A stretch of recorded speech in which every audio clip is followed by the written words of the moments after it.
Now, last Thursday, President Donald Trump told the world he'd decide within the next 2 weeks whether to strike Iran. Just 48 hours later, US B-2 stealth bombers were flying through Iranian airspace undetected, targeting the heart of Iran's nuclear program. Now, here's a report for more on this. It was the largest B-2 bomber strike in American history, a mission so secret most top officials didn't even know it was happening. Codenamed Operation Midnight Hammer, the strike was meticulously planned but masked by a public bluff. A bluff designed to mislead Tehran, misdirect the media and buy the president time.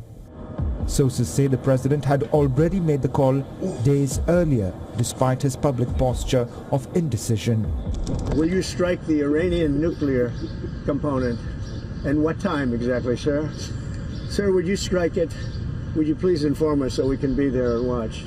I mean, you don't know that I'm going to even do it. You don't know. I may do it. I may not do it. I mean, nobody knows what I'm going to do. In the days before the strike, Trump had made one last attempt at diplomacy. A meeting in Istanbul was in the works, involving Vice President J.D. Vance and White House envoy Steve Witkoff. But since Iran's supreme leader was unreachable to give a go-ahead, the talks collapsed. With diplomacy dead and Iran's nuclear ambitions still alive, Trump decided to act.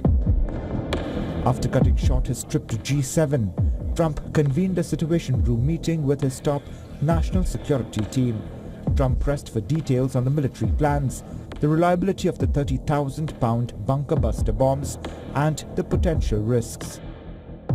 I have ideas as to what to do, but I haven't made a final. I like to make the final decision 1 second before it's due, because things change. I mean, especially with war. Things change with war. It can go from one extreme to the other. Once he was convinced, he made the decision. An Axios report citing a senior official said it was a Trump operation.